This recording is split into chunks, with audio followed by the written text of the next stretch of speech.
State sponsored কালকে যে ঘটনা ঘটেছে এবং মমতা বন্দ্যোপাধ্যায় শুধু তো তৃণমূল কংগ্রেসের দলনেত্রী নন, তিনি 3বার রাজ্যের মুখ্যমন্ত্রী হয়েছেন, 7বার এমপি হয়েছেন, দীর্ঘদিন ধরে রাজনীতি করছেন এবং আগেও দুবার রেল মিনিস্টার, একবার স্পোর্টস মিনিস্টার, একবার কোল মিনিস্টার, 4বার মন্ত্রিত্ব চালিয়েছেন। এত দিন ধরে তার রাজনৈতিক কেরিয়ার এবং তিনি জনপ্রতিনিধি, 15 বছরের চিফ মিনিস্টার, মানে উদ্দেশ্য প্রণোদিতভাবে পুরোটা পূর্ব পরিকল্পিতভাবে যেভাবে বিজেপির গুন্ডারা আর যাদেরকে মানে ফুটেজে দেখা গেছে তারা তো কেউ পৃথক কোনো সাপোর্টার বা কর্মী নয়, তাদেরকে এমএলএর সাথে দেখা গেছে, তাদেরকে বিজেপির প্রার্থীর প্রচারে দেখা গেছে, বিজেপির বড় বড় সব নেতাদের সাথে তাদের ছবি রয়েছে, আমার কাছে ছবি আছে, আমি দেখাতে পারি আপনাদের। পুরোটাই স্টেট স্পন্সার্ড। এরা চায় না বিরোধী রাজনৈতিক দল থাকুক, বিরোধী রাজনৈতিক দলের নেতারা বেঁচে থাকুক, প্রাণে মারতে চায়।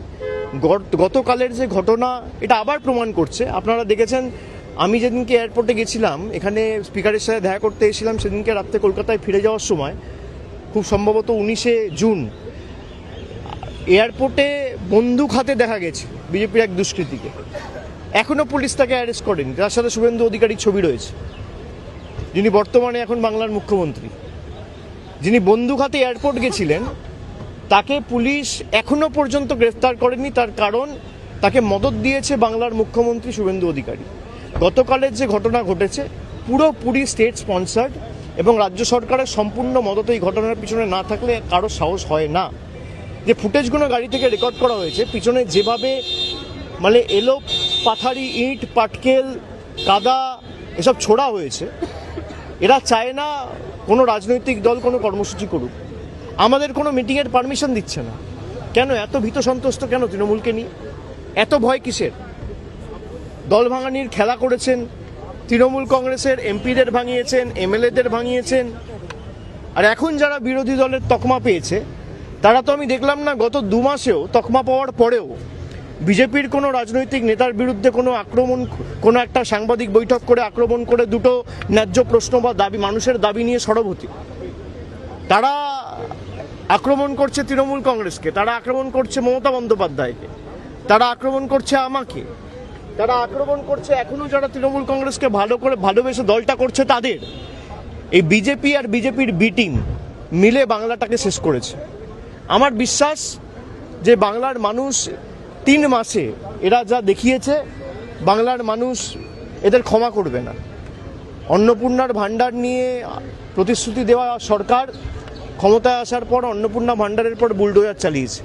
চারিদিকে ভয়, সন্ত্রাস, ভেঙে দাও, গুড়িয়ে দাও, জ্বালিয়ে দাও, কাটিয়ে দাও, গুড়িয়ে দাও, এই রাজনীতি, ভয়ের রাজনীতি। তারা বলেছিল ভয় আউট ভরসা ইন। আজকে বাংলার মানুষ দেখছে 3 মাসের যে সরকার, ভরসা আউট ভয় ইন। মানুষকে দেওয়া যত প্রতিশ্রুতি সব বন্ধ, সব একটাও পূরণ করেনি। কোনো প্রতিশ্রুতি এখনো পর্যন্ত পূরণ হয়নি। বলেছিল যুবশক্তি টাকা দেবো 1500 টাকা করে, 3000 টাকা করে, দিতে পারেননি। আমাদের সরকার দিয়েছিল বলার সঙ্গে সঙ্গে 1 মাসের মধ্যে। গত 5 বছরে আপনি একটা মহিলা দেখাতে পারবেন না বাংলায় যে বলতে পারবে যে লক্ষ্মীর ভাণ্ডারের যোগ্য প্রাপক হয়ে তিনি টাকা পাননি। আজকে প্রায় 3 মাসের মধ্যে 1 কোটি মহিলাকে অন্নপূর্ণা ভাণ্ডারের লিস্ট থেকে বাদ দিয়ে দেওয়া হয়েছে।